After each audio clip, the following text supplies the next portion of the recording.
It's another Tuesday on Your View. Welcome to the show. I am Morayo Afolabi Brown. As always, I have the ladies with me. Hello, Obiajulu Ugbo. How are you? Hi, I'm doing amazing. I love this your nice Yes, it's my 14 years wedding anniversary. Oh, today. Congratulations. Thank you. Thank you. There's nothing on that way. No, no, but we don't say that in public. sorry, Today's Tuesday. It's not Thursday I yet. do apologize. So I'm really Tuesday. grateful to God. Yeah. It's been an amazing journey so far. 14 years, I'm really, no joke. yeah, I've actually known him 20 years. So I told him yesterday, I said, we've been 20 years now on this journey. You understand what I mean? So I'm really grateful. You don't? I'm really grateful to God. And we have a long way to go. We have where they say where we are going to is still farther than where we're coming from. And I'm trusting God to take us gradually, safely, like we have been going, in good health and in plenty money. I like money. Fantastic. So we have Mochiba Desha in the building. How you doing? I'm good. I'm happy to be back here. Happy to see you, beautiful ladies. Happy to have you. Happy to be your view again. Yeah. To see more of you often. We hope so. Okay, very busy place. We're trying to, get you to come and say hello. But I'm happy to be here. How you doing? Anything, well. anything interesting? I just got back from Kaduna, Kadinvest, and it seems that Kaduna is everywhere in the news. I'm like, wow, what's going on? Yes. I hosted How was Kadinvest. that? It was fun. It was really interesting. And when I was going to Kaduna, there was so much. I couldn't even tell a lot of my friends because I didn't want anyone to scare me. I was just like, I'm going to go regardless. But interestingly, they were very calm, warm people, very warm. I met someone who I feel like the Lagos girl in me was like, why you being so nice? Like, what's the issue? But she was so sweet. First time in Kaduna. Fantastic. Yeah, Nice. I've been to Nasarawa, Abu, yeah. But first time in Kaduna, it was so sweet. I enjoyed it. Hope you enjoy the food. I was eating more of my. I'm not very adventurous with food. So I just ate what I was comfortable with. Hello, Mariam Longe, Mr. Arthur. How is our book going? It's going well. We'll be at a fair soon. I will, when the details are... We went to Chrisland or something else. Yes, I went to Chrisland. That was last week. Yeah. And they had a school... they had a book week or reading week. Oh, nice. So I was asked as a special guest to come and talk to them about... Yes. To come and talk to them about reading. Big things. Well, what is more important than the special guest is the fact that the children were there and we're talking about reading and the importance of reading and taking reading just outside classroom. The Nigerian thing is to read to pass, but we want our children to just be well equipped with all forms of information, to just make them better. Yeah. Reading cross-legged. I saw the video and I was like, how does she stand cross-legged? Yeah, nice. It was new. I've never seen that. Interesting. Okay. You're not even aware. I'm missing something. Don't worry, I'll show you. So I was at the Nigerian Army yesterday at the Nigerian Army officers' mess at Marina. No, don't worry, they didn't arrest me.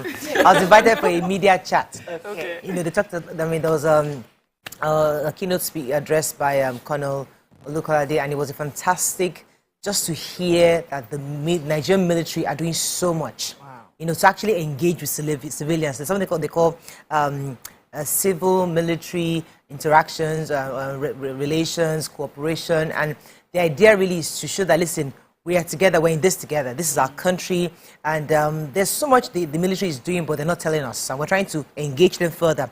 But interestingly, they've done a lot of social responsibilities that people are not aware of. They're buying, putting boreholes in communities, and they're actually more equipped than we think they are. And the boys they're real human beings. These are our children who are at the forefront fighting. And they're trying to do things to engage us, like do movies, documentaries to show the reality, the plight of their wives even when they're away on the field.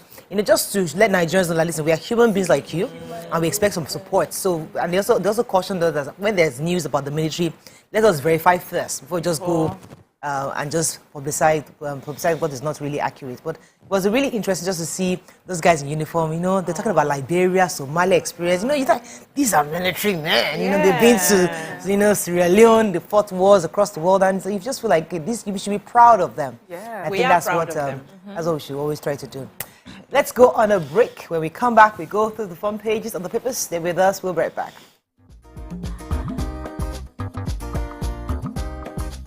Stay tuned. Your View will be right back.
Okay, we're going to start with The Nation. My plans for prosperous united Nigerians by Tinubu.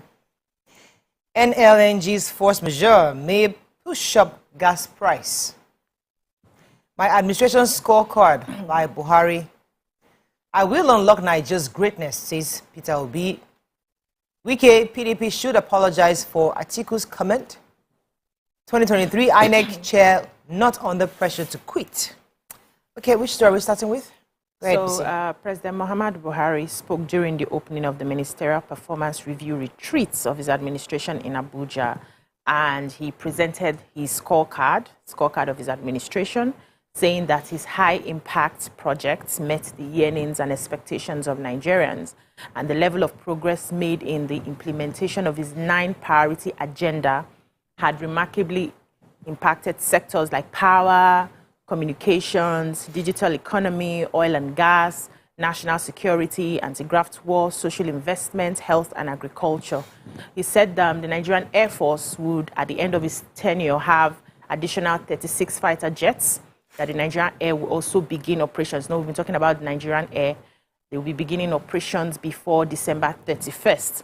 And he went ahead to mention all the things that they have done. Said there's a lot of investments in the purchase of weapons and other critical military hardware to ensure that we continue this training for them and fight against insecurity. It was a breakdown of everything. He talked about the power sector, the agricultural sector, all the sectors and what they had done. So it's a full list of everything the administration has done. Okay, so the APC's presidential candidate, Asiwaju Bola Ahmed Tinubu, revealed his manifesto yesterday. He was also he promised to champion the indivisible and prosperous Nigeria, and also vowing to improve on President Buhari's foundational infrastructure revolution. He also paid tribute to our founding fathers, Saudan Nabelu, Dr. Nnamdi Azikiwe, Chief Obafemi Awolowo, Abubakar Tafawa Balewa, and quite a number of others, saying that he was going to assure the dream of those forefathers to be upheld and to ensure that no man is oppressed and have a nation of peace, and that the unity and diversity and peace and prosperity we have will continue to flourish. And he also made promise of all the other economic and infrastructural growth he plans to have, take out of school children back to school, invest more in power and agriculture. Just quite a number of things.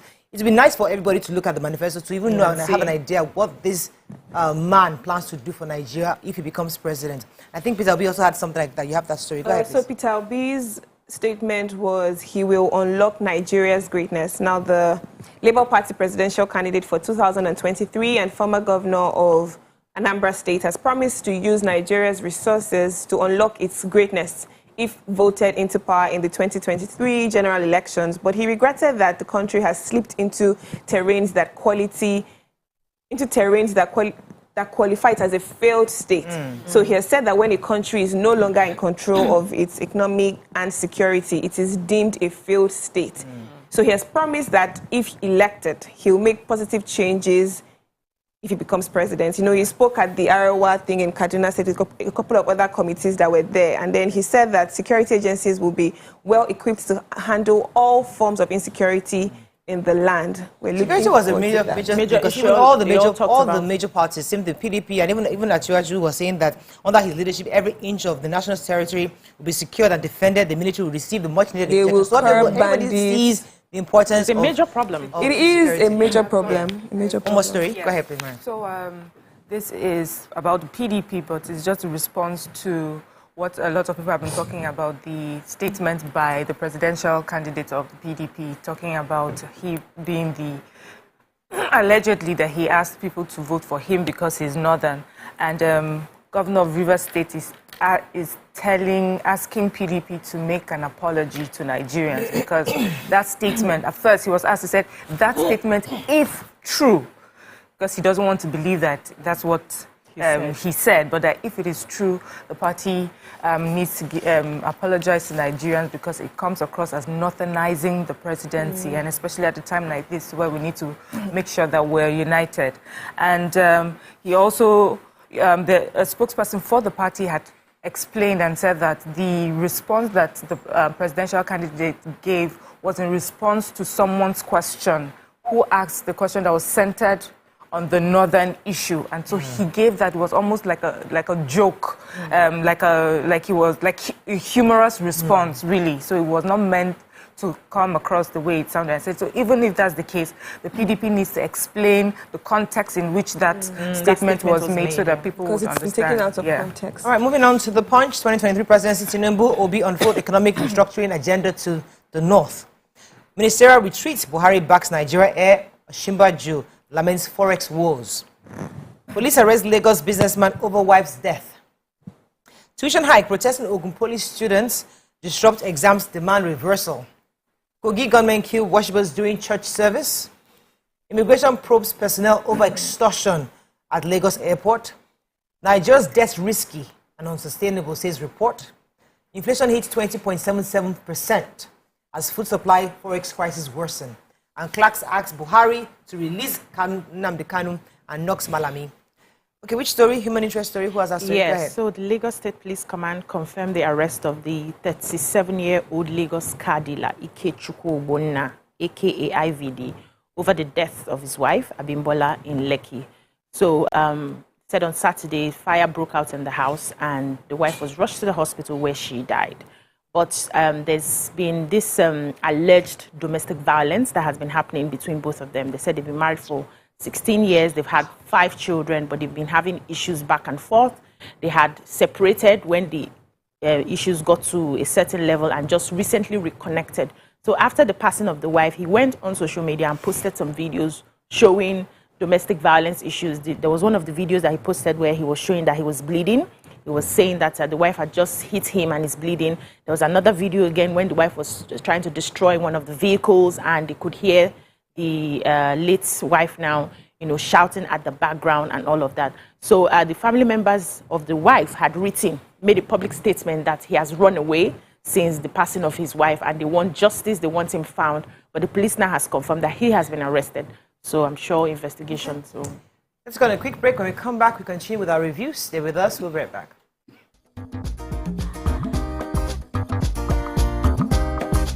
Stay tuned. Your View will be right back.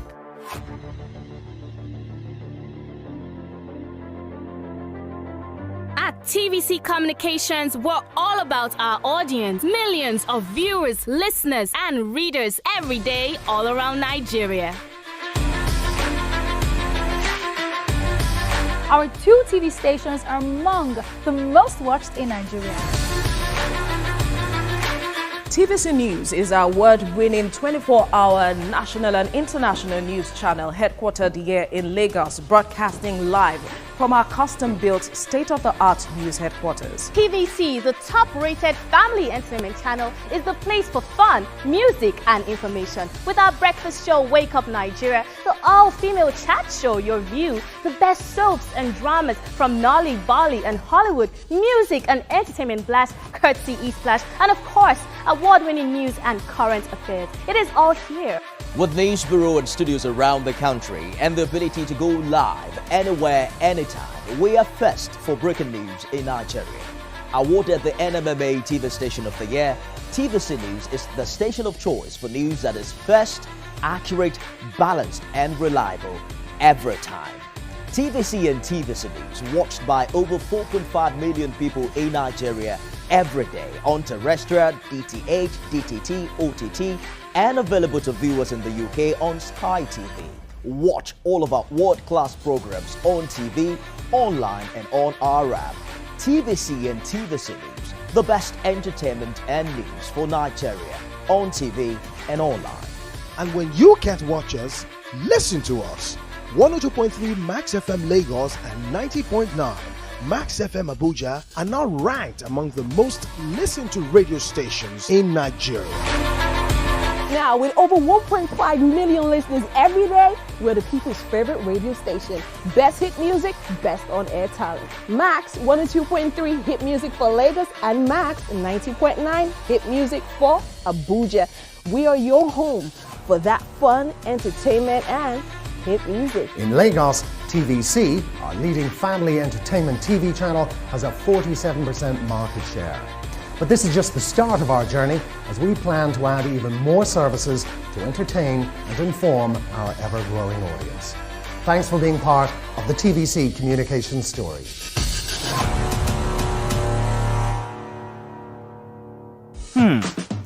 So, have you ever wondered what happens behind the curtains of a man's mind? Or perhaps you're one of those who wonder what men talk about when they gather. Well, here goes. Imagine what it takes to put together the perfect cocktail. Or maybe mocktail. We need a bit of sports, a sprinkling of current affairs, some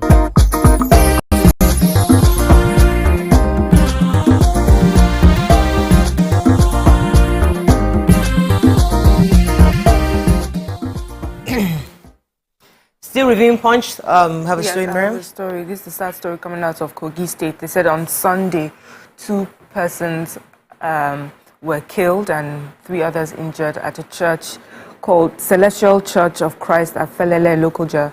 They said gunmen just got to the church and started shooting at people sporadically. And these people were, 2 of them were killed and the others injured. The police has confirmed that the incident happened and that they have started investigations to unravel who these gunmen are and why this has happened. I was going to check the story, but go ahead. So I have the story on immigration extorting people at Lagos Airport. So the immigration probes personnel over extortion at Lagos Airport. The Controller General of the Nigerian Immigration Service, Issa Idris, on Monday ordered the investigation of a case of extortion perpetrated by officers of the agency at the Murtala Mohammed Airport in Ikeja. Now, this was after a tweet was released on October 14 with handle at Darby, and he alleged that she alleged that she paid the sum of 10,000 naira to the immigration officers before her passport was stamped. This was despite presenting her UAE visa at the immigration booth and several other things, you know. Now, the Comptroller General has urged all Nigerians to feel free to contact the service through its various public communications channels, including Twitter and Facebook, at NIG Immigration, to lay all complaints and report any misdemeanor by any member of staff for appropriate sanctions. That's good. And we really hope that it can actually, you know, curb. You just go to social media and just post things. Go to the right channel. The easiest thing to just post on social media, but go to the right channel, make a complaint. If you now don't get a response, you can ask, guys, I've done this, it doesn't happen. But let's not always assume that going to social media is the right thing. I was going to take a story about our debt. So an Abuja-based policy think tank, Agora Policy, said that Nigeria's debt is unsustainable. And they put the country in a perilous situation. And the reason why they're saying that, according to them, the largest component of expenditure is our debt service, which is 1.94 trillion naira. Wow. When our recurrent expenditure is 1.7 trillion, capital expenditure is about 73 billion. So according to this report, our revenue is 1.63 trillion, while debt service is 1.94 trillion. That means that we're borrowing 308 billion naira to pay debt. This is obviously a perilous situation, and they're saying that we need to obviously increase our debt generation within the country. That's been a problem for a revenue long time. generation. That's what SLS was saying at CardInvest, that we're at 108%. So for every revenue we generate, we're actually using everything to pay back debt, and it's still not enough. Not enough, because we're still borrowing. So obviously that's why this agency. I think I should take this story. This is a story it's in Punch, and I don't have it anywhere else. It's the students of Moshood Abiola Polytechnic in Abeokuta in Ogun State, and they on Monday shut down the school. They're protesting what they are calling illegal fees and extortion by the management. Wow. They said that their fees have been increased, and so many of the fees that they paid have been increased, and that they are children of poor people and they want an education. They feel like they're being punished for wanting an education. But the management of the school has come out to say that they are actually the cheapest right now, the least expensive school in the Southwest, and that they even gave, they said that for the application forms, it ranges from 2,000 to 7,500 only, and acceptance fee is 35,500 only. And the reason I picked this story, because I wanted to find out if there was a conversation before the protest. They said examinations were going on and they disrupted the examination. So even their classmates could not get to write exams. So was there a conversation before then, or is the first thing to do to lock up, the school? So it's an interesting topic because it's worth discussing, because we all keep saying people are traveling out of education. Education around the world is expensive. So when they want to review in Nigeria, they say, oh, the carry plaque. Children of the poor. But then how do you then pay the teachers to stay on? So this is a conversation worth having. But let's move on to Vanguard very quickly. Floods, panic as corpses float in Bayelsa Delta cemeteries. LP PDP tackle Buhari over claims of meeting yearnings of Nigerians. Will deal with Dandit's other subversive elements if elected, says Tinubu. Wages strike looms in health, judiciary, and civil service, NLC warns. Nnamdi Kanu, U.S. ex-envoy Clark Ezife family caution federal government. Shutdown of broadcast stations in Zamfara threat to democracy, says editors. Yoruba Nation rally, police cause sales girl's death. Nigeria has failed, I'll change narrative, says Peter Obi. Oil theft September crude oil production drops by 24.7%. And I'll tackle insecurity, revive industries if elected, says Atiku. Okay, which story are we starting with? Who has the floods? So, yes, residents of Aeroplane Road in Yenagoa, Bayelsa State, and Bomadi local government area of Delta State are raising alarm over floating corpses from submerged cemeteries in their area. So, we've had the flood issues sacking different villages, and it's coming to their village. This is not going to be the first time it's happening, and they have a lot of floating corpses in the area. The fear is this may, turn to a health crisis, and they're calling out on the government to do something about it. There's also been a conversation ongoing on relocating the cemetery to another area. Some persons complain that instead of burying the corpses 6 feet, they do 3 feet in that area, and that's why you see them floating when there's a flood. So they've been asking that the government, comes into it. Also, Bomadi, Burutu, and Patani local government areas have almost the same issue. Most of their people had to go to the bridge to sleep because the flood just came and took over their houses. And they've been asking, the community leaders have been asking politicians and their governments to give them some sort of aid and relief. And they said they just need 2 million to block the entry points. With that 2 million naira, they can get enough sand, block the entry points and help. And nobody has come to their rescue. So this is a cry. This is really sad. And a call to the government to do something. Because I read in the papers yesterday that the humanitarian minister went to Cameroon and talked to them. I'm thinking these are talks that should have happened even before they opened the dam. These are things that we should have discussed. Have a conversation ongoing. They open the dam every year. This is gradually proactive. When they open it up, see how the whole thing turns into every year. And I'm sure they warn before they open the dam. So why do you wait? Conversations. This is really sad. Let's take another story in Vanguard. I was going to take the Nigerian Guild of Editors. They have expressed concern over the shutdown of 4 stations by the governor of Zamfara State, Bello Matawale. According to the governor, these 4 stations covered the live protest of, I think I'm trying to see the protesting. PDP, yes. They were actually, so they're covering the rally. It was actually a rally held by the governorship candidates of PDP, Dr. Dauda Lawan Dare. And according to the governor, he has expressly said that any type of rally is prohibited in the state because of the insecurity and the fact that it could be hijacked by all these bandits. So, yes, so that being said, he now shut down 4 stations. The 4 stations are NTA, Gamji Television, Alumna Television, and Pride FM station. Now, these stations were shut down. And I'm thinking to myself, like, I don't understand why would the governor do that? Because these stations are, the media is constitutionally backed to bring news to the people. If you shut them down, how do we then do our constitutional requirement? We're supposed to actually give the news. So what exactly? It's a democracy, for heaven's sake. So this is every debate. So the Nigerian Guild of Editors are obviously not happy with the governor and insisting that he should immediately reopen those stations. I'm trying to see if there's a response from the governor. I think he said that the shutdown stations would have been accused of unprofessional misconduct if they didn't cover the rally. So this still NGE talking that if they hadn't covered it, they would have been accused of unprofessional. But they were also saying in a case like this, where the governor said that they had already banned political activities because of the security of that state, and we know this issues in those areas. So you can find them. What they should have done is have written a petition to the NBC, and that they would have had that instead of banning the. Yes, NBC is the one that's authorized to shut down. They need to shut down. Not outrightly shut down 4 media houses. Yeah. Okay, which other story in Vanguard? Any other story? I think there's the But it took Atiku. I did. Okay, Atiku talking about how he'll tackle insecurity and revive alien industries if elected. He made special reference to Kaduna, where he said he'll revive alien industries, especially in Kaduna State, if elected. He made the promise at a campaign rally in Kaduna yesterday. He, of course, thanked Kaduna State people for their unflinching support over the years for his aspiration. He says, I have come here to pledge on behalf of the PDP that if you give us your vote, we will restore peace in Kaduna State. I promise you that the road linking Kaduna and Kano, linking Kaduna to Jos, linking Kaduna to Abuja. Again, you know, Kaduna is a very central northern state. You know, it connects to other northern states. Will be completed by the grace of God. These are 4 undertakings that I'm taking on behalf of PDP in you. Okay. In your vote for PDP. Okay, our final paper, Nigerian Tribune. Let's find a story we have not taken. Nigeria needs 20,000 more junior secondary schools, says UBEC. Flood, we talked about that already. Bayelsa severed from Nigeria National Assembly caucus.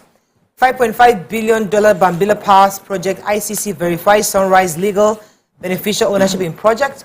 COVID-19 contractors protest in Abuja, demand payment of medical supply to FCTA. Performance review, Buhari scores himself high. Nigeria's inflation rate hit 20.77% in September, and Kogi gunmen attacked church, killed 2 injured others. Yeah. Story there. I know we have talked about the flood already, but Yes. it's just some part of the story in this one, which is that apart from the one in Bayelsa and Delta State, of course, right now, say Bayelsa has been cut off from a lot of communities and people trying to ply the the east-west roads. But then also in Nasarawa State, we have a group of women. They are women farmers, and they are crying to the state and federal government, saying that they have lost agricultural product worth about 200 million in the flood, and also some crops estimated to over 50 million. And these are, I just had to take this, these are women who are farmers, and this is how the flood has affected them. They're talking of in Oyo State children, people carrying the elderly and children on their backs because of this. The people agree that this happens yearly, but that this is a bit different. I have a cousin who left my house this morning. He traveled from Bonny to Port Harcourt. I was trying to go to Oyo State to school and spent 2 days because they could not get to, when they got to Bayelsa, they couldn't access. So he had to go back to Port Harcourt, fly to Lagos, got on a train this morning to go to Ibadan to get to school. Yeah. I was going to take very quickly UBEC. UBEC is saying that we need 20,000 schools within 3 kilometers of each community. He was saying this at, there was an event yesterday, and he was specifically saying that the federal government needs to, all the stakeholders must take responsibility in addressing the issue of the communities and the out-of-school children numbers that we have. According to him, we've not had enough schools, and there are lots of children who they go to for the basic education, but when it comes to secondary school, they fall off. So you find that many of them don't have, there's not enough secondary schools junior secondary schools to accommodate all these children. So we have to, these are alarming statistics, and we have to ensure that we build more schools to accommodate the teeming young children who graduate from primary schools and hope to enter secondary schools. Okay, that's all we can take on our review. When we come back, we move on to our hot topic of the day. Stay with us. We'll be right back.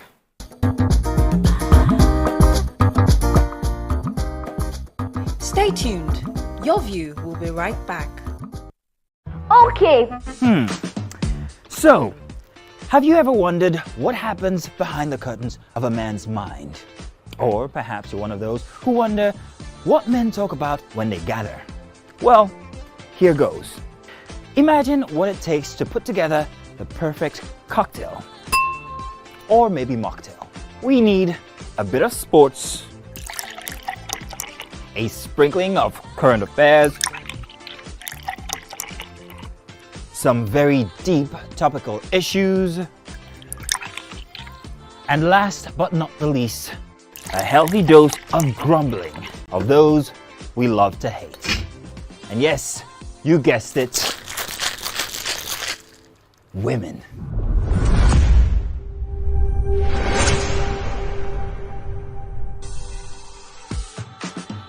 So, if you catch the drift, then you're onto something. We will provide you with the right insights into most of your curiosities, right here within this beautiful cocktail we call the Black Table.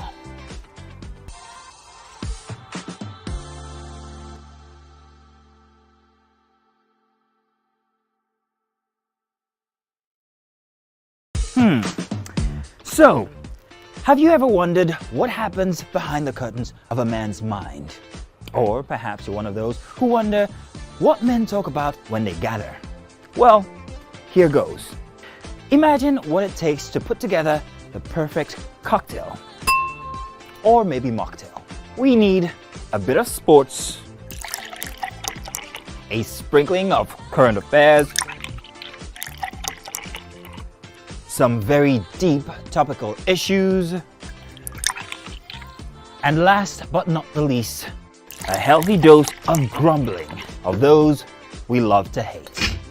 And yes, you guessed it, women.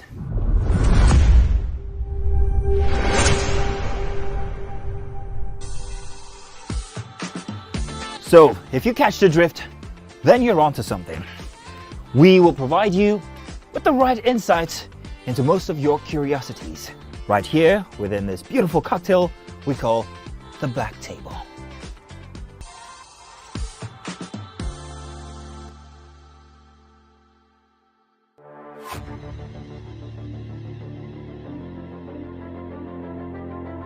At TVC Communications, we're all about our audience. Millions of viewers, listeners, and readers every day all around Nigeria. Our 2 TV stations are among the most watched in Nigeria. TVC News is our award-winning 24-hour national and international news channel headquartered here in Lagos, broadcasting live from our custom-built state-of-the-art news headquarters. TVC, the top-rated family entertainment channel, is the place for fun, music, and information. With our breakfast show, Wake Up Nigeria, the all-female chat show, Your View, the best soaps and dramas from Nolly, Bali, and Hollywood, music and entertainment blast, courtesy E-Splash, and of course, award-winning news and current affairs. It is all here. With news bureau and studios around the country and the ability to go live anywhere, anytime, we are first for breaking news in Nigeria. Awarded the NMMA TV Station of the Year, TVC News is the station of choice for news that is first, accurate, balanced, and reliable every time. TVC and TVC News watched by over 4.5 million people in Nigeria every day on terrestrial, DTH, DTT, OTT, and available to viewers in the UK on Sky TV. Watch all of our world-class programs on TV, online, and on our app. TVC and TVC News, the best entertainment and news for Nigeria on TV and online. And when you can't watch us, listen to us. 102.3 Max FM Lagos and 90.9 Max FM Abuja are now ranked among the most listened to radio stations in Nigeria. Now, with over 1.5 million listeners every day, we're the people's favorite radio station. Best hit music, best on-air talent. Max 102.3 hit music for Lagos and Max 90.9 hit music for Abuja. We are your home for that fun, entertainment, and hit music. In Lagos, TVC, our leading family entertainment TV channel, has a 47% market share. But this is just the start of our journey, as we plan to add even more services to entertain and inform our ever-growing audience. Thanks for being part of the TVC communication story.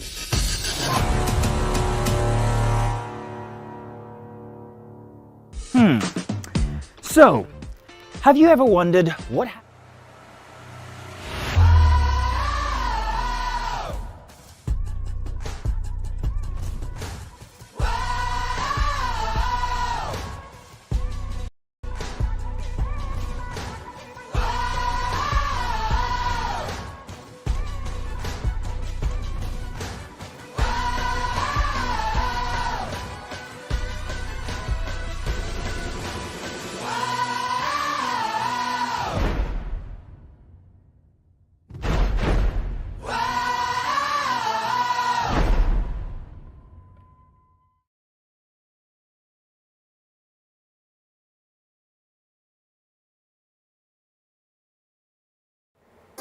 Come closer. A little bit more. Perfect. I have exciting news for you. You asked for it and you got it. Your favorite breakfast show, Your View, will be going to 2 hours. We're going to have in-depth analysis of the newspaper review and more conversations on the hot topics. The ladies of Your View and I will be stirring up our guests to get in-depth into all the various topics, and you, our viewers, will have the opportunity to call in and share your views. After all, it's Your View. Join us on Your View, 9 a.m. to 11 a.m. for a fantastic conversation. Don't miss it.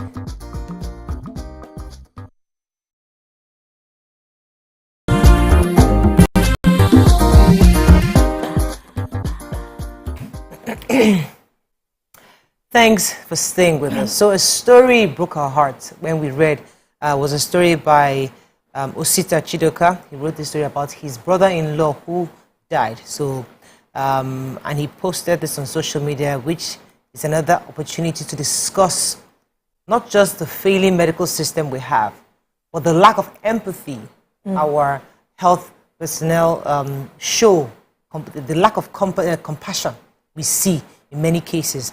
To capture the story in a nutshell, what he was saying was that his only sister's husband went to the hospital, was the Federal Medical Center, Jabi, and he had complained of a chest pain. Now, we have doctors come here every single day, tell us that once you have a chest pain, go to the hospital. That's what they tell us here every day. This person probably heard the show once and said, they said they should go to the hospital.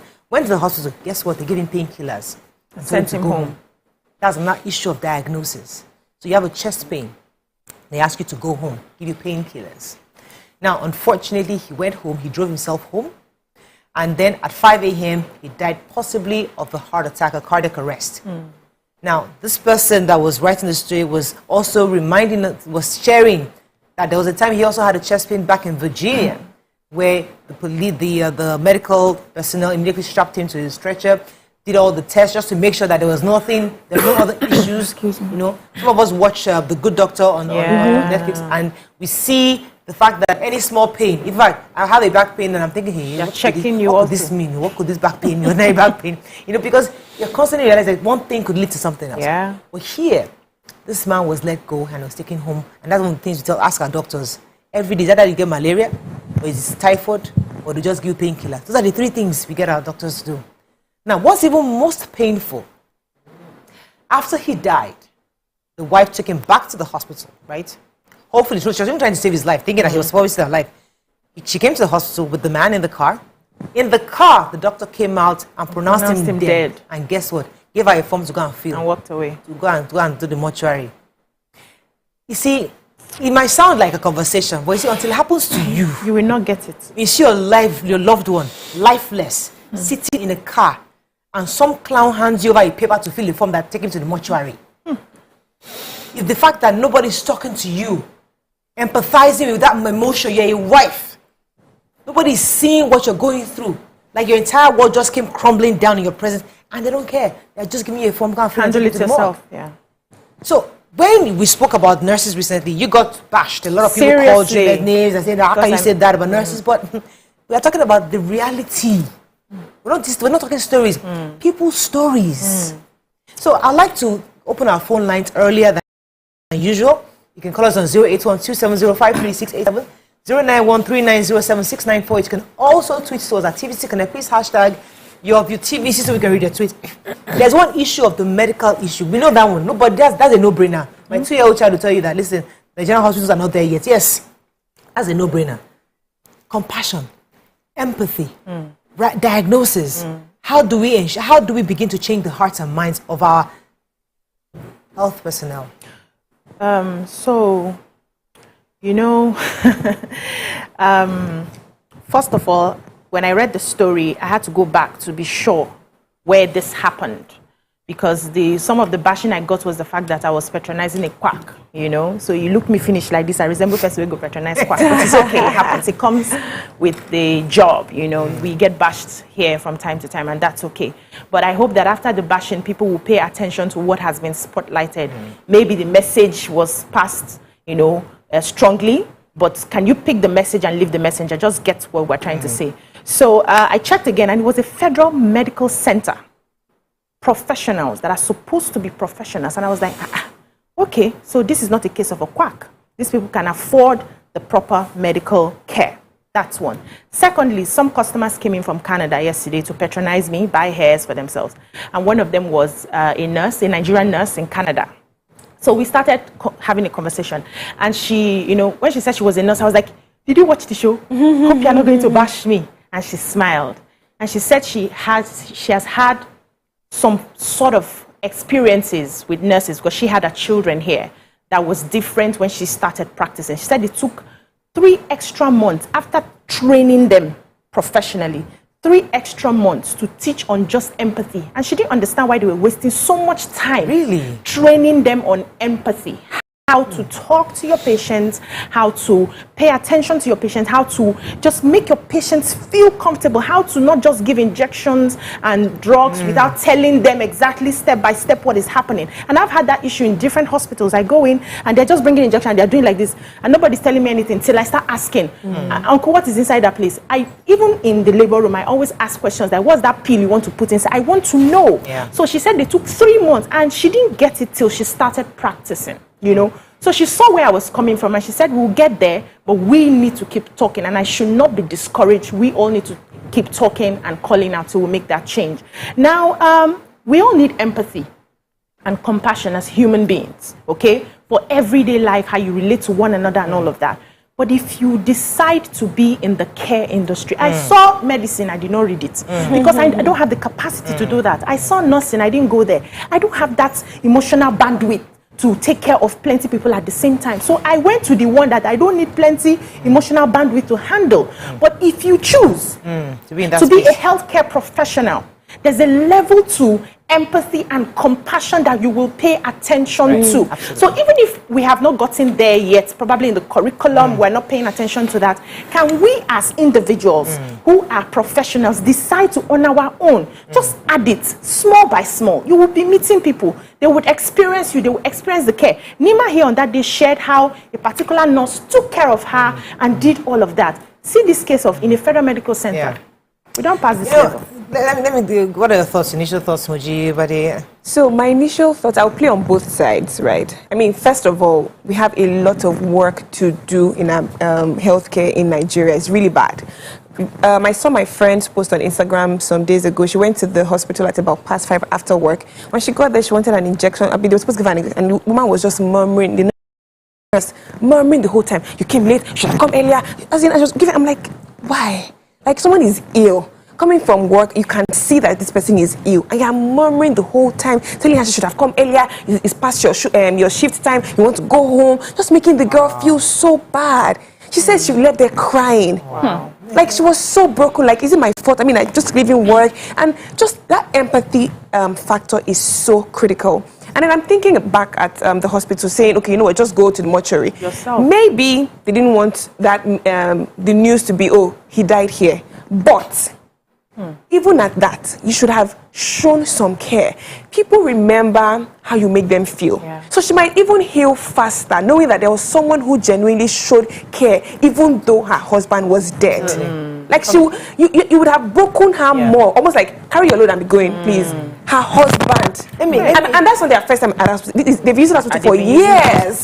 So where is the empathy? Where is the love? We have lost our humanity. Let me come to Miriam on this one. What are your thoughts? So, you're right, Asani, if we're putting the spotlight on the health sector, we can see that many people I have had my own share of experiences, and as we all know, my mom is a nurse, and I just thank God that when I hear things about her, I hear only fantastic things about her. And because she's a nurse, she knows the issues that you can find in that sector, and she had to equip us sometimes, on how to make sure that we're safe ourselves. So she would say when you go to the hospital and they're about to give you an injection, insist on knowing what it is.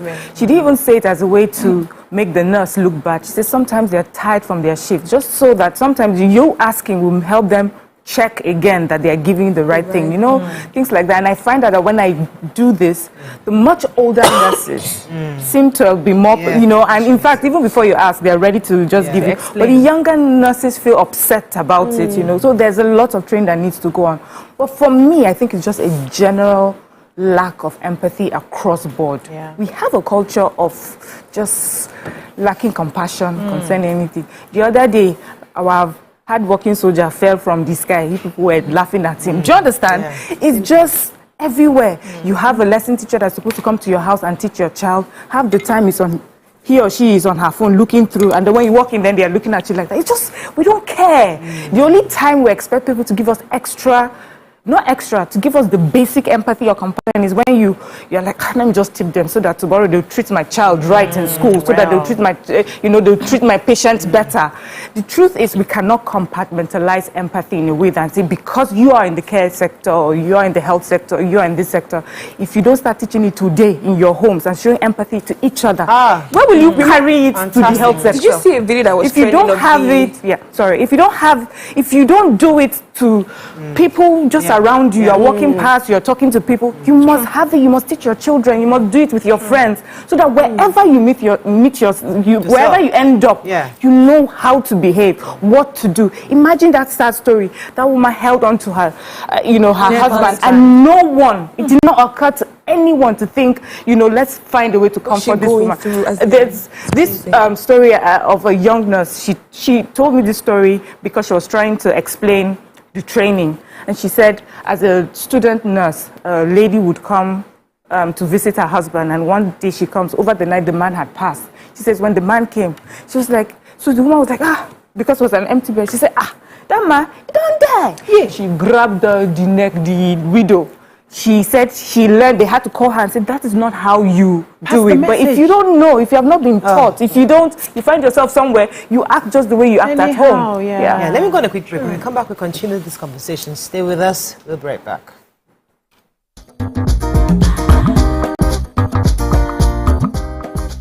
Stay tuned. Your View will be right back.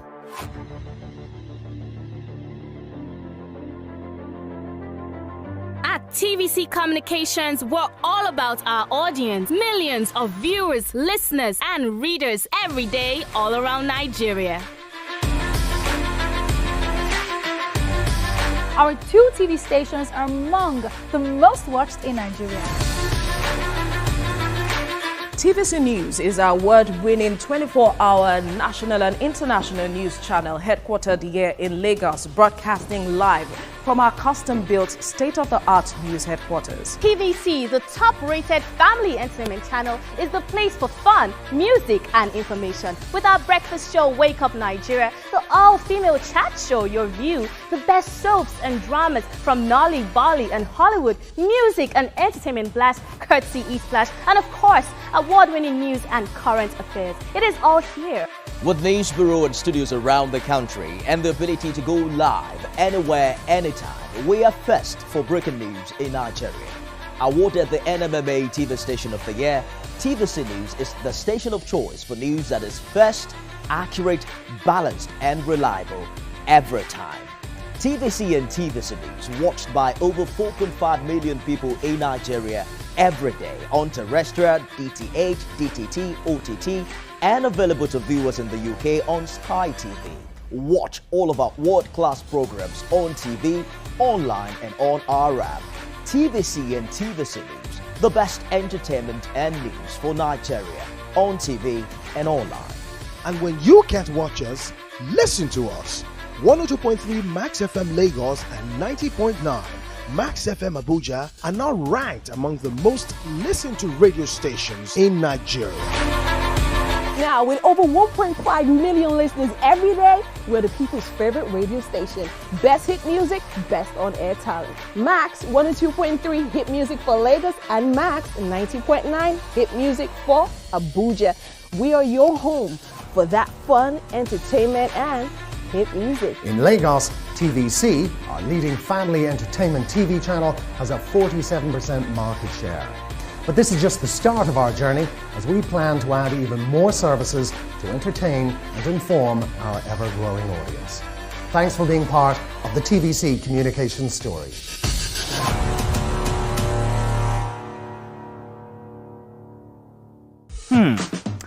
So, have you ever wondered what happens behind the curtains of a man's mind? Or perhaps you're one of those who wonder what men talk about when they gather. Well, here goes. Imagine what it takes to put together the perfect cocktail. Or maybe mocktail. we need a bit of sports, a sprinkling of current affairs.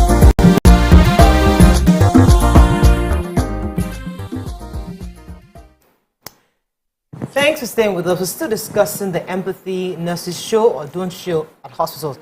Allow me to read excerpts of this man's post, because you need to understand and hear the pain in some of the words he used. He said, they did not remove the corpse from the car. Apparently, there is no protocol to receive a patient brought in dead. That's an issue. She was in the car with her dead husband when my uncle, a medical doctor, arrived. I arrived shortly after. She was in car crying, holding her husband in the car park at the hospital. A hospital they have used for years. Said we struggled to get her out of the car because we moved the cops to move the cops to the morgue. They're trying to get her because she kept holding on to her husband. The hospital did not receive the body officially. No attempt at separating a wife from a corpse. No official record of the review that pronounced him dead. They did not counsel her or even empathize with her. It was not a medical failure or a wrong diagnosis or lack of treatment. It was a process and cultural failure. Something has gone wrong with our humanity and sense of empathy as a people. So that's the crux of our conversation. It wasn't as if they diagnosed her wrong. Yes, maybe they shouldn't have given him painkillers. But at that moment, culture, process, when somebody brings someone dead, what's the procedure? Yeah, is it stated in the medical center? Okay, when somebody is brought in dead, what do you do? Do you take the corpse from them immediately? Do you separate the mourning wife? Or, somebody has been hurt, somebody has been the bereaved person. Bereaved. Thank you. Would you separate the bereaved from the corpse immediately? What's the modus operandi in this kind of situation? So, the problem that I see personally is, we always mention here that our medical systems, our medical centers are not really equipped. They lack a lot of funds to put the basics that they need. There are some hospitals we go to, they don't even have stretchers. They don't even have an ambulance, standby ambulance. They don't have some of those things that would make work easy for them. But that's on one side. Even if you do not have that process of, receiving a dead person, there's also something I noticed in our culture where we pass the buck. Nobody wants to take responsibility. Make it not be say he died for here. He not die for here. He died for road before he reach here. So instead of taking him in, preparing him and finding ways to move him to the mortuary so that it's not said that he died in your hospital, let her stay in the car with the corpse so that I will take our name. You know why? So is that Why? You take our name out. Do you know why that happens? Because there's also a lack of empathy on the justice part. Where someone picks up a dead body on the road and takes it to the police, and the police decides, for daring to be kind, I will show you today, lock you up, and then you become the suspect, the victim, and everything. So that lack of empathy is just it's not like everything that's rushing through. Wow, Stephen, are you there from London? Good morning, Stephen. Hello. You're live. Go ahead, please. Good morning. Morning, sir. Everybody is on point. Well done. Good morning, sir. Yeah, I want to make a contribution. You have gone into details about the problem, the extent of the problem. Now my emphasis will be on solution. And Moriah was gravitating towards the solution. The issues that happen is not the fault of the so-called doctor per se. It is the fault of the system in place. What is the place of the medical application of Nigeria? What is the specification? Such things is about the issue of care. Everybody's business is no man's business. But when there is a specification, what is expected of the medical personnel, if they go against it, including care, they hold them responsible. Many people think nothing things are being removed in this country. When you don't do what is expected of you to do, you go for it. Now, in the case of Nigeria, it appears we focus on individuals. We tend to use common sense. This is what a normal human being should do, and all of everybody is not normal. It is the system that it has failed. And on this occasion, for example, I will expect such an individual to be sanctioned, either to withdraw his license to practice because they have failed, and that is the kind of consolation that will help the particular woman in question. So we can debate it on the social media, we can talk about it, not take it down concrete to address. Thank you very much, Stephen. Let me come to you, Muji. Stephen talked about what's the solution. You know, what are your thoughts on how we can go past this? I think that just like BC was saying, right, we need to focus more on training these people on care and empathy. One, now this has happened.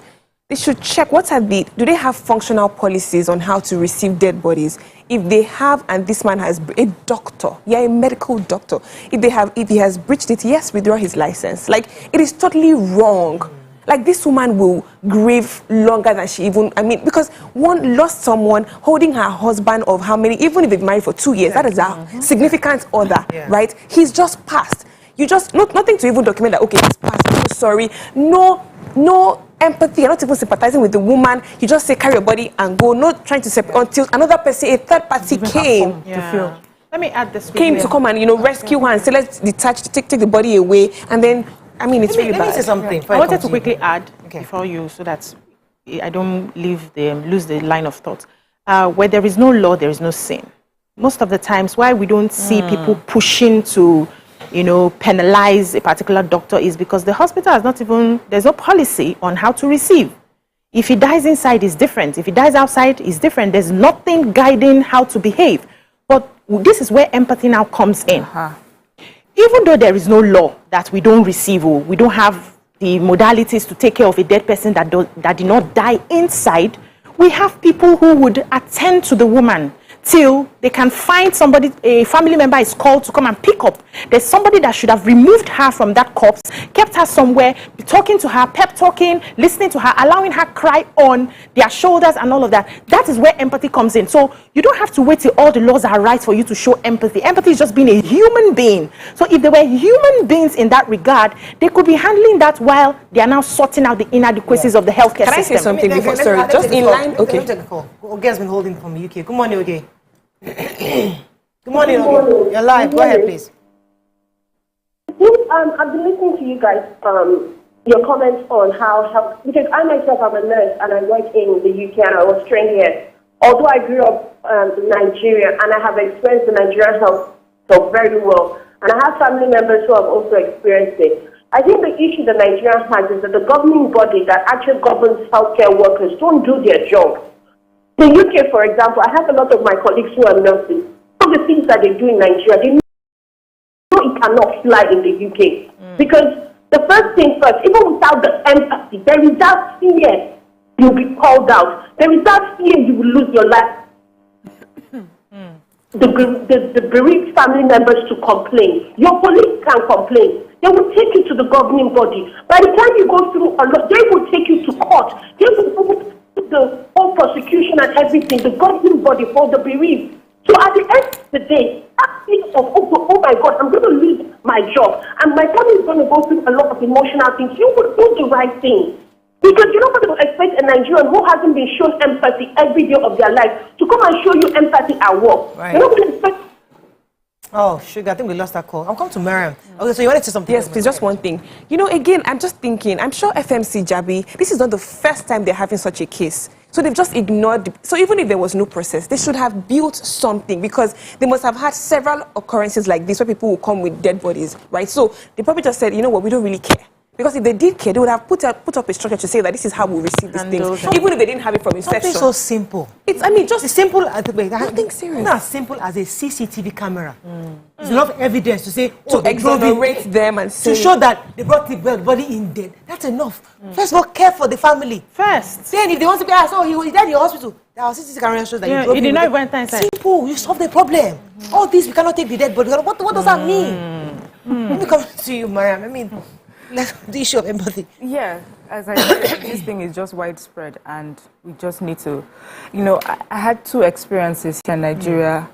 I had surgery done in the UK, and I remember the experiences clearly.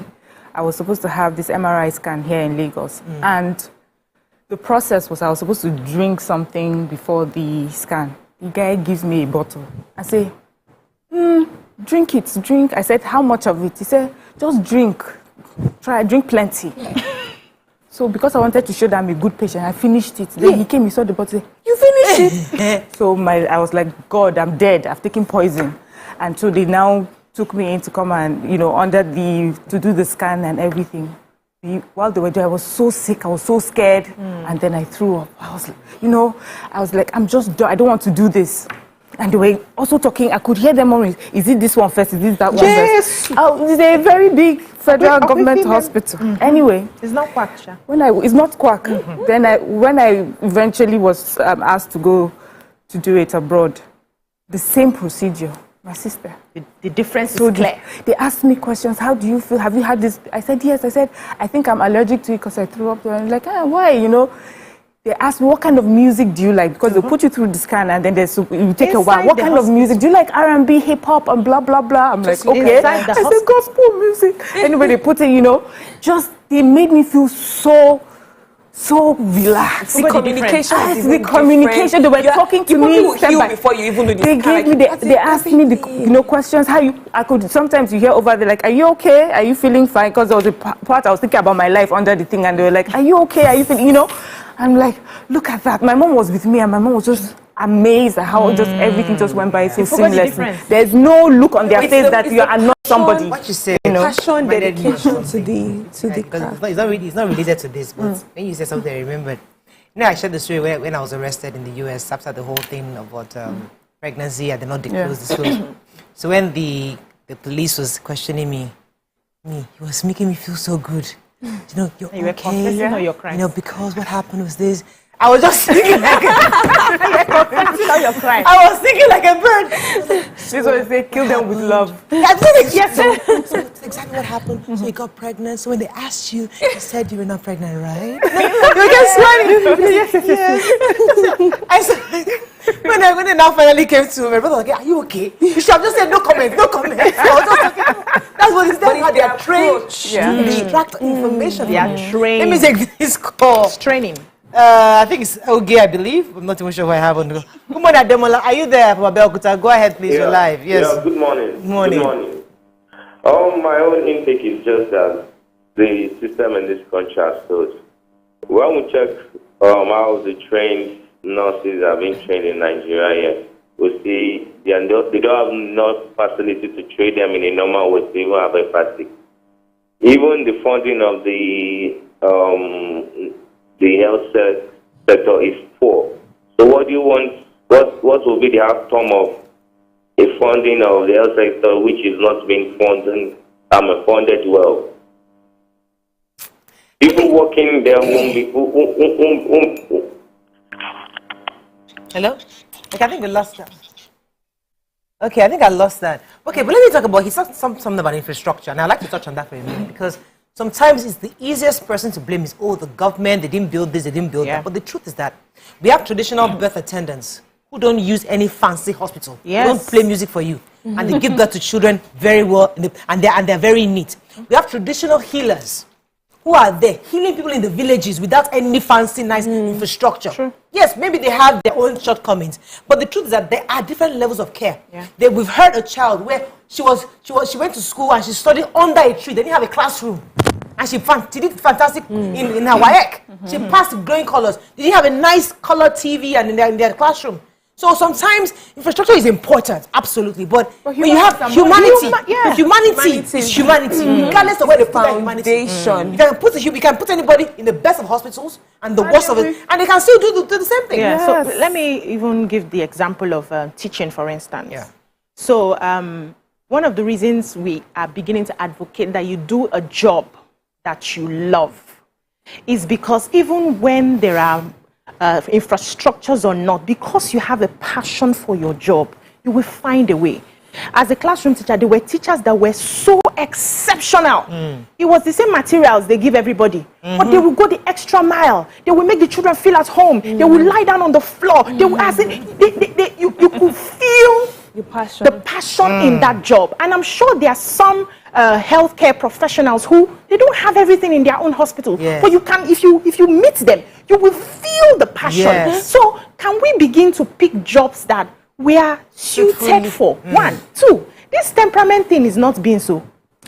This temperaments that we just like to feel, let's ignore. There are people that, there are some temperaments that you need a level of grace and training to master the art of, you know, accommodating somebody else, because you are not naturally suited for it. Even though we say be nice to everybody, be kind to everybody, for some people it comes easy.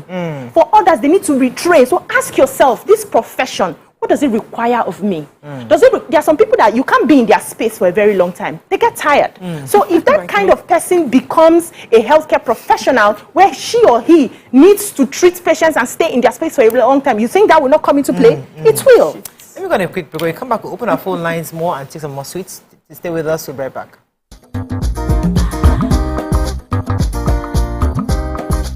Stay tuned. Your View will be right back. So, have you ever wondered what happens behind the curtains of a man's mind?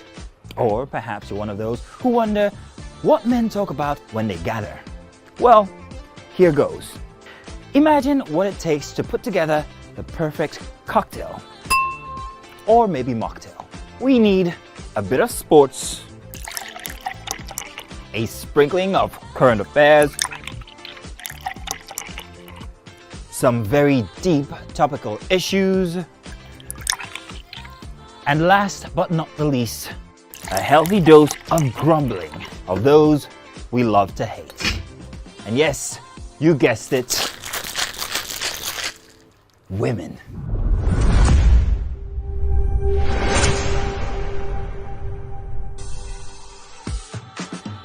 So, if you catch the drift, then you're onto something. We will provide you with the right insights into most of your curiosities, right here within this beautiful cocktail we call the Black Table.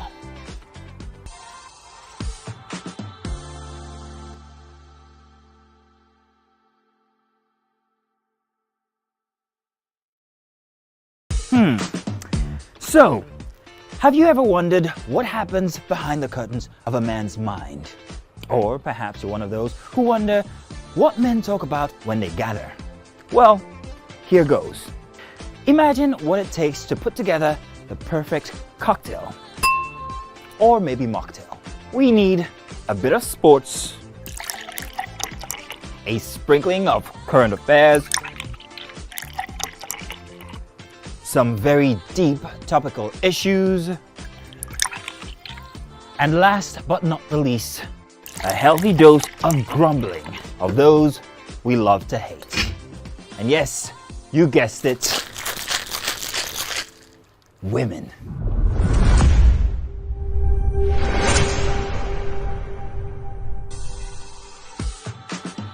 So, if you catch the drift, then you're onto something.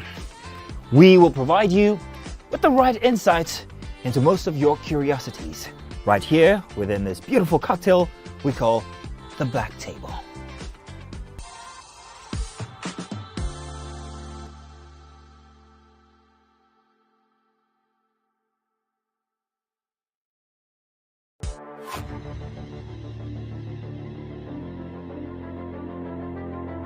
At TVC Communications, we're all about our audience. Millions of viewers, listeners, and readers every day all around Nigeria. Our 2 TV stations are among the most watched in Nigeria. TVC News is our award-winning 24-hour national and international news channel headquartered here in Lagos, broadcasting live from our custom-built state-of-the-art news headquarters. TVC, the top-rated family entertainment channel.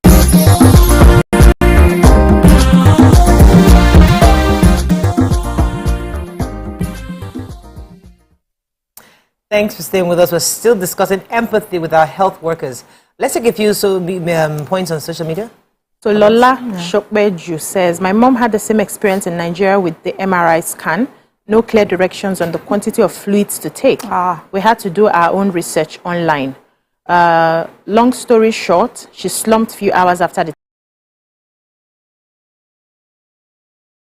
test. Thank God she's fine and alive now. Training na excuse empathy. Training na excuse. Empathy is an emotion that every human being should have, especially in that profession. Okay. Justice Akimpoyewa says, I have lost a close family member in the UK where we called into a room by doctors and told with dry face that our loved one will die, and they left the room. No counseling, but there are chaplains in the hospital. So I think there's another tweet also he made just to say that they are not meant to be emotional. So we're not asking that you're emotional. You're emotional. No. In Nigeria, we have this culture. We don't have empathy, but we will use God. May God bless you. God will heal you. Yes. Yes. Only, he will tell you it's about God, it's about going to. You are not praying enough. When you are going through something, they will even make you feel bad. You are not praying enough. They told me to pray. What time of the day are you praying? Those sort of things. So we're not asking for emotion. We're just asking for basic human decency. Yeah, I was told to pray and speak in tongues. I just heard people praying and like they were clueless or they got confused or whatever happened. They were praying instead of going to call the doctor that's just downstairs. Thankfully for my mother-in-law that was in that place, me and the baby would have gone. Let me take Ade from London. Good morning, Ade. Are you there? There's a program we used to watch in London. They no longer show it now. It's called Home and Away. So don't blame these nurses in Nigeria because they might be at work, but their heart is far away. Maybe they haven't paid their house rent, or there's a flood somewhere. So what they are taking is too much. Not that they didn't have empathy. So let's look at it. Don't compare it with London. London is totally different. We are talking of Nigeria where there's a lot of problems. So maybe before he or she gets to work, there's a phone call. We need to follow. Our salary is not coming, or salary is little. And let's first one person to be careful and do the job very well. So that is it. So London is totally different. I don't want us to compare it. So they can be wearing the uniform as a doctor, but their heart is in London where their colleague is making money. So it's home and away. But God will solve the problem. I love the way Nigerians conclude every story. God will help us. Money, God will solve the problem. Like that's always how we conclude. Yes, it's true. It's home and away. But like someone mentioned earlier, there is a policy that you are meant to follow. You know when you're breaking it. You know that there are consequences and the repercussions for that. You know the sort of things you will face if you were to fail, in doing the proper thing. And that also helps to keep you in check. If you also find yourself in a job that you're doing because you don't love it or you just need to survive, you also understand what the rules are and you follow it. And their rules, requires you to be at least decent to human beings. Here, there's no place that you can take when you feel offended or there's a grouse or something as serious as what we have just read.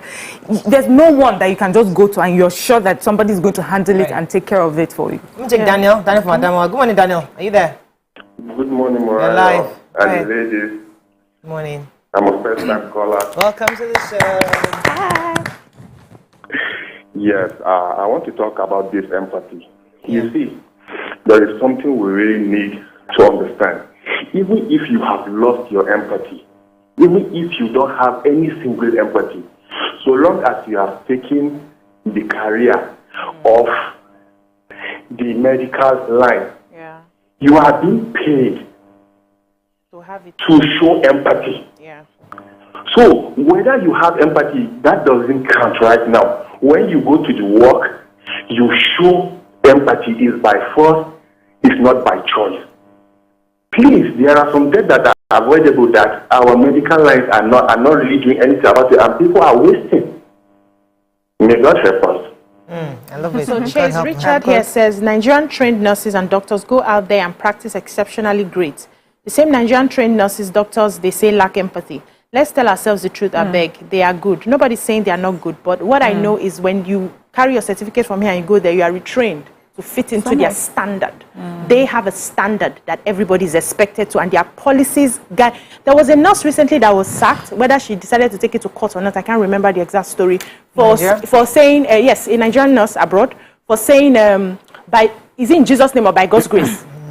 when she was supposed to be, carrying out a treatment. And I'm sure she just remembered, I need the grace of God now. She mentioned it and she was sacked immediately because they are not expecting you to be asking for grace at that point. Ask for the grace at home and come here and show competence. So they are trained, so hold on please. They are trained to the standard of the place. What we are saying now is, can we also have a standard of our own place that we are trained to use and make it important that this is the standard, this particular healthcare hospital or so. We show empathy here. We have to train you guys. We have to make sure, we have to monitor you to ensure that you get it. Can we have that standard? Let me take we all have the same training, but when I have to treat 300 patients as compared to someone who is treating 30 or 50, that is in an ideal. That is the ideal. With polyfunctional equipment, this is what you get.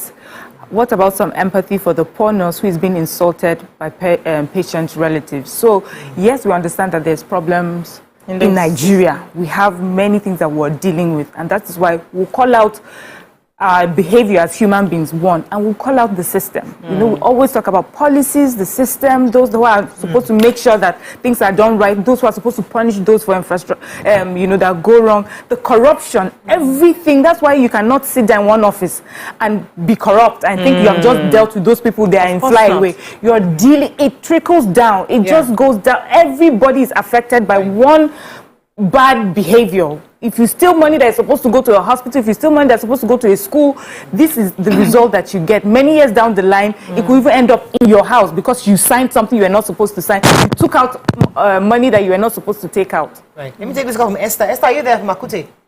Yes, Maria. Go ahead, please. All right. I just want to thank you for a great job you are doing. Thank you, madam. I regularly watch the program. Thank you. And I want to also just lend my voice to today's discussion, which is talking about empathy in the health sector. Which we're also talking about the way we react or the way we treat our common members or our Nigerian people. It also brought me to that yesterday's topic that talked about the different angles to building this nation. When the topic yesterday started, I did not agree with corporate ideals. But at the end, I got to understand what she was talking about. And I agree with her. That is enough of us complaining. We should also try to bring solutions to how we can build this country together. So I'm suggesting that if it's possible, that it's true that you're talking or you have been talking, which is the beginning. Let's come together and propose solutions. We can start by maybe corporate can create a group. I don't know. Let's build this country. But I know that diaspora are also listening and they comment. They can also be part of this group. They can bring suggestions. And maybe this group we can be profiling suggestions or maybe bringing ideas that can push this nation forward by. Thank you so much. Thank you so much, Esther. But I'll come to you, Mujia, because what she said reminded me of something. You said the fact that they are flipping it, saying that the nurses are complaining. Because the truth is, many of us, we all have sisters, brothers abroad who are doctors or uncles who are doctors.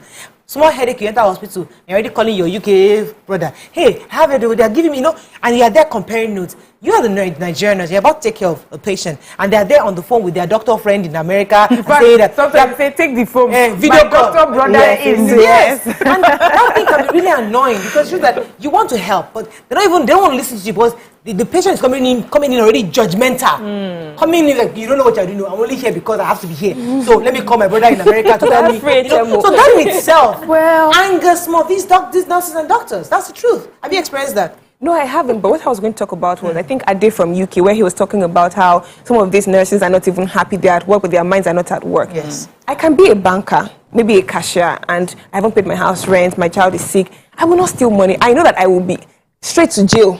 I know that I will be penalized. Absolutely. So if these nurses know they will be penalized, they will do the right thing. Absolutely. And they were comparing with people in the UK. You know how Nigerians we're very lawless. Well, by default, we're kind of lawless, right? We say line up for this, we will. But when we travel abroad, we will behave ourselves. Or when even embassy, if we say keep quiet, you are calm, you shut up. Absolutely. So these things so when they go and then they adjust to the system, it's because they know that There are penalties. I will be on the headlines. They will send me back to Nigeria. One, there are penalties. The law here, as in the system here, is so straight, clear. Any small thing, I'm gone. So you behave yourself according to. So because Nigeria again, the governing bodies are. I mean, they need they have to do a lot more than they are doing right now. Sometimes they feel like there's nothing to do, but there's a lot of work to do. There's a lot of work to be done. Ordinary list of processes. What's the SOPs? What is our standard of operations in this place? Like how do we have CPC? I don't know if CPC works for medical. Create scenarios, and then how do you solve? Because I remember there was a time, one of my first places I went to work in the US, I think it was an insurance company. I came in there with all my degree. Said, thank you very much. So this is like our Bible. You're going to study it. And this is how you know. They created so many scenarios. So somebody complains about this one. If they say they don't have it, this is how you say it.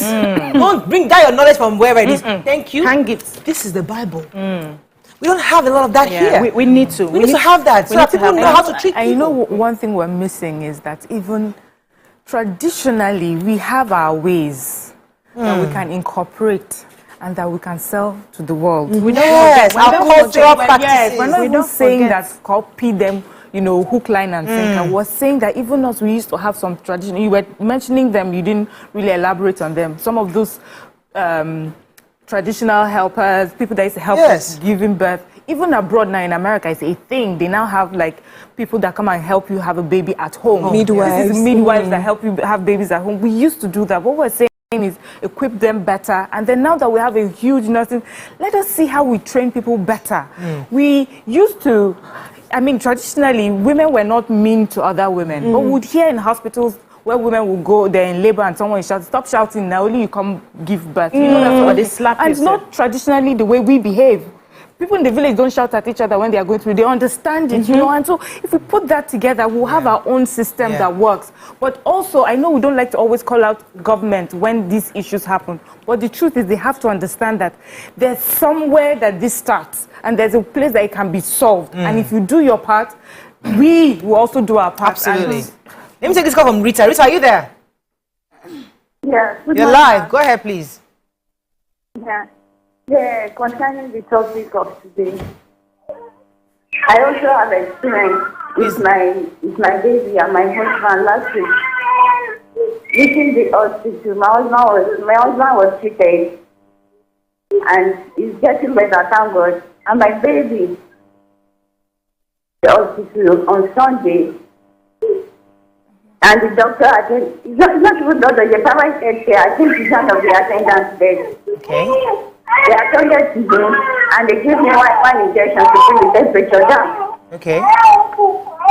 And then after bringing the temperature down, yesterday, went back, the body was still very hot. I don't know, I had to ask. We asked them to give him another injection, like 2 injections. Then I asked the nurse that gave him the injection. I gave him the injection and I said, please, what did you give him? Is he anti-malaria? She said something like that. And to bring the temperature down. The truth is, they should start making it a subject in school on how to be treating people better. And hospital, I have a lot of experience. Very true. Making it everyone. Thank you, Rita. You see, something like that. So when I was having twins, I had to go to a general hospital because I didn't want to take any chances. I was cared for though I had my children somewhere else, but that entire care, I went to general hospital. Then the matrons there were phenomenal. They were fantastic. I enjoyed the care, the attention, but you still have the Niger flair. And sitting down there, we'll come back to you. That whole but these are our people. So I didn't take it as how would you not just tell me something? Go and stand in line. Don't worry, it's your turn. They're talking to us like Nigerians, but at least when you now got your turn, you got their full rapt attention. But when you're there's a lot of mumbling and little. But you see, there's some bad and there's some good. So it's always good for us to highlight both. Yes, and what we are trying to do now is we can actually get a lot of good. We need more good, especially in this industry, because I know that Nigerians are very hardworking. I understand that part. The average Nigerian person is entrepreneurial. They want to put in their heart when they are working. We see that.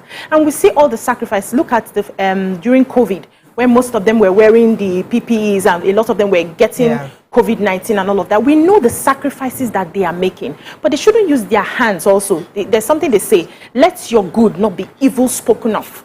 By paying more attention to some very little basic things. And we too, as individuals, when we go to the hospital, we shouldn't go with a mindset that this nurse is going to be rude to me today, so I'm going to be ready. We are going there, yes, respect them, greet them. They say sit down.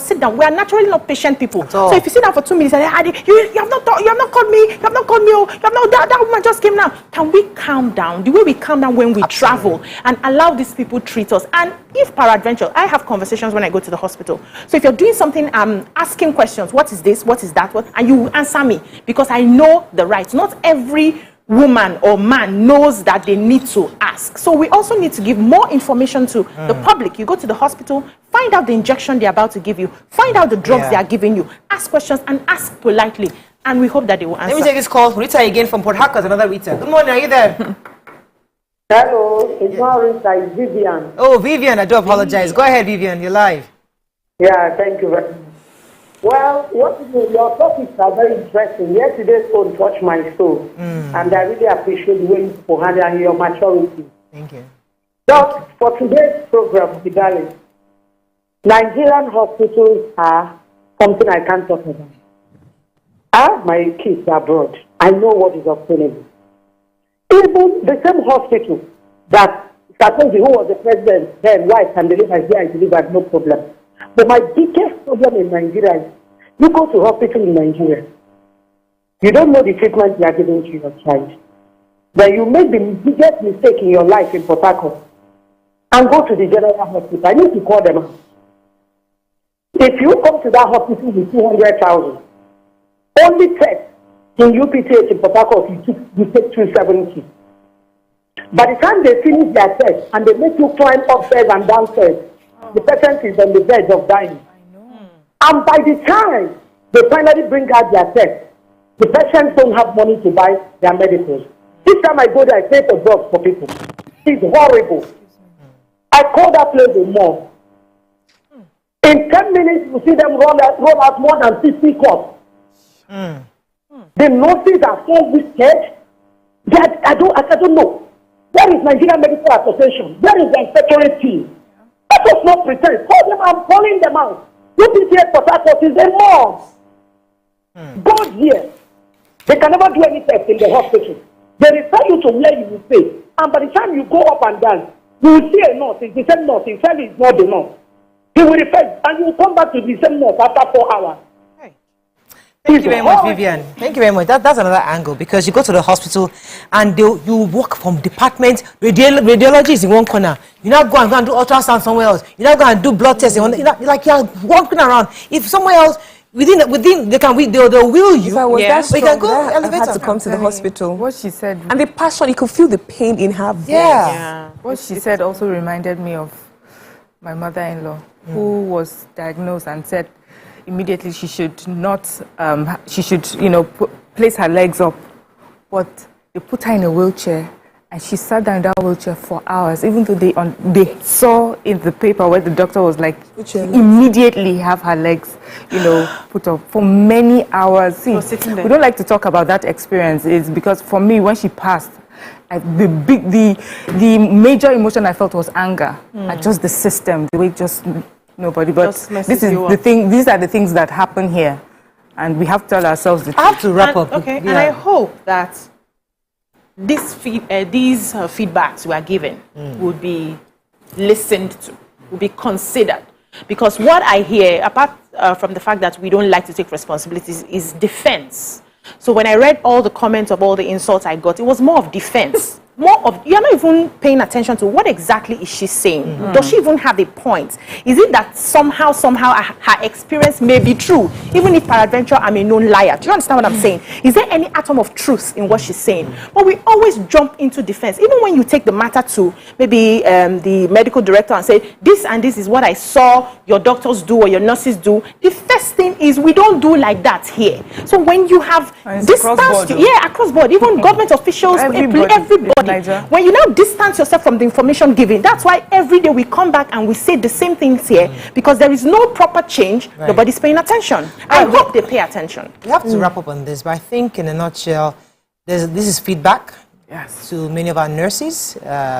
And we do appreciate the work they've done, the work they are doing. There are some great nurses in Nigeria doing amazing work under the strained circumstances. However, others also need to take the cue and do better, because the truth is that there are human beings involved here. And we need to, I've always said that I am not ready for the conversation on my mom's death. I'm not ready for that. Because it happened last year, and I've not said a word to anybody. I'm just holding it in. When I'm ready, I will have that conversation, but it's not just now.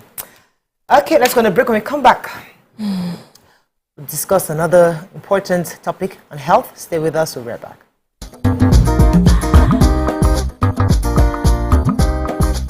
Stay tuned. Your View will be right back. Do you remember September? So, have you ever wondered what happens behind the curtains of a man's mind? Or perhaps you're one of those who wonder what men talk about when they gather. Well, here goes. Imagine what it takes to put together the perfect cocktail. Or maybe mocktail. We need a bit of sports, a sprinkling of current affairs, some very deep topical issues, and last but not the least, a healthy dose of grumbling of those we love to hate. And yes, you guessed it, women.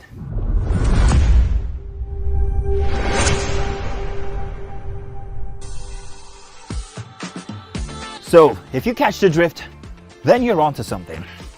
We will provide you with the right insights into most of your curiosities, right here within this beautiful cocktail we call the Black Table.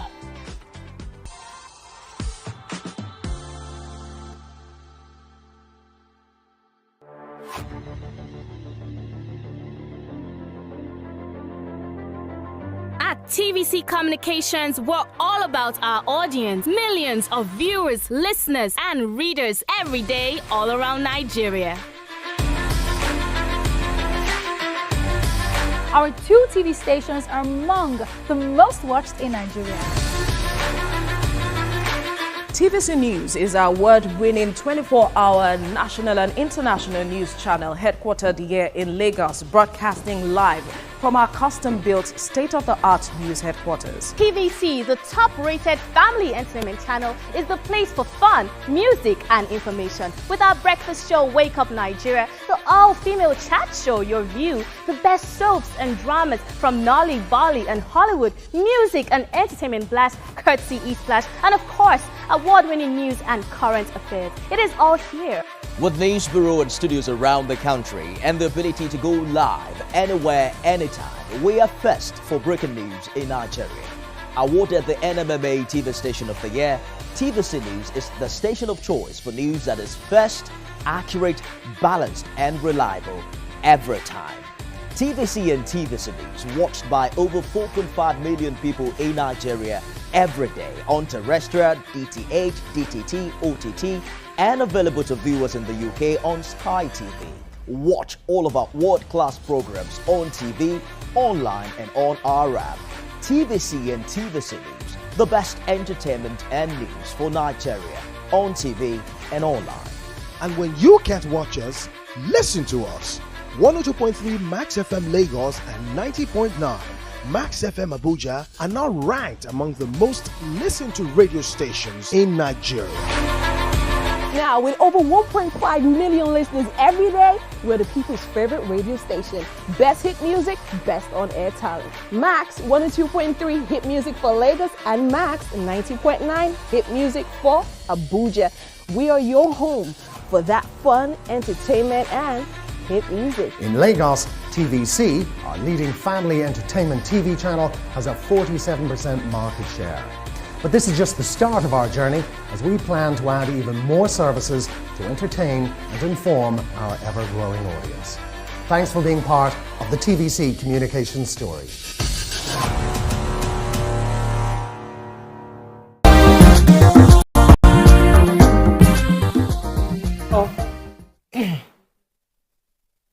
Thanks for staying with us. Last week, the 13th of October 2022, was World Sight Day. a day set aside for an annual awareness event which focuses on vision, impairment, and blindness. The theme for this year is Love Your Eyes, and it highlights the need to look after our vision, impairment, and blindness. Joining us on the show now is the National President of the Nigerian Optometric Association, Dr. Obinna Awaika. Good morning. Welcome to the show. Good morning. Dr. Awaika. Thanks for having me. Good to have you on the show. Yes. So this... Thank you. It's always a pleasure. Let's go straight to the point, because we want to learn so much from you. This blindness that people experience, sometimes impairment in sight, and this year's theme of the national, the World Blind Day, World Sight Day is Love Your Eyes. How are we pushing people to love their eyes, and how can we love our eyes? Or hate them. Okay, thank you very much. Like you already said earlier on, the 2nd of October every year has been set to draw attention to the importance of eye care.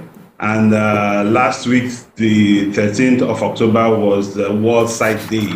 And this World Sight Day theme this year is Love Your Eyes. It's actually a continuation of the theme for last year. So last year we started with the theme Love Your Eyes, and we continue this year. And it's actually to make people prioritize eye care, prioritize taking care of their eyes, to put it at the front burners, both the patients, both the doctors, both the lawmakers and the government. We want everybody to be involved in taking care of your eyes, because we know that the economic impact of blindness is real. When one man who is the breadwinner, or a woman who is the breadwinner, loses their sight, it causes a ripple effect. It can even affect the children's education and a lot of other things. So that is why we are drawing the world's attention to the importance of taking care of your eyes. And a lot of ways you can do it is to ensure that first you prioritize your eye care. Put it at the top of your list, your checklist for the year, that every year I must have an eye examination. The reason is very simple. A lot of eye problems don't have symptoms. So they will not tell you, the eye will not tell you that, oh, something is about to happen to me. It can just happen. And so it is important you go and have an eye check to be able to detect this problem before it goes bad. We've had situations whereby people have been turned blind. They've been sent to the school of the blind when they actually have high myopia, high visual impairment. And these problems are continuing all the time. And so we want the world to know that the eye test is important. Prioritize it. Secondly, you have to prevent. A lot of things can be prevented. If you go for an early eye test and you have an early detection of a problem, you can actually prevent it from getting worse. And so you see a lot of people losing their vision from glaucoma, from cataract, and these are things that can easily be prevented. So we want to prioritize, we want you to prevent, and we want you to know that your eye is important. Okay, Dr. Awaika, how, before we talk about going to medical centers or the eye doctor, what can I do, every day to show that I love my eyes and not harm my eyes? Okay. Simple thing I tell people to do. When you wake up in the morning, you do a self-visual examination.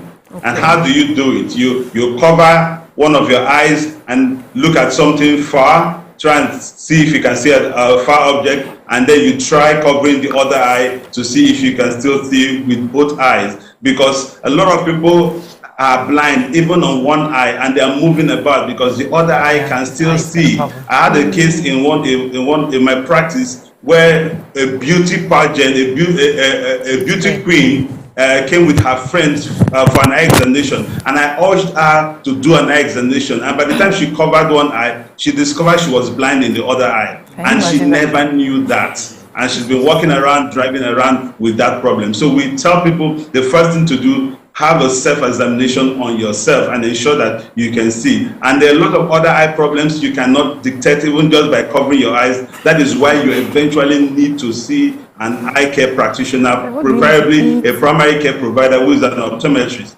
to help you know what the problem is. Some of these problems are internal, they are systemic. Yes, they are systemic because you can detect hypertension, you can detect diabetes, you can detect even HIV through the eyes. That's why the eye is known as the window of the body. Through the eyes, you can see a lot of this problem. That is why it's essential you see a primary eye care provider and optometrist. So what type of observation do we pay or attention do we give to children that are growing? So I realized that at a certain point in time, my little daughter couldn't stand the sun.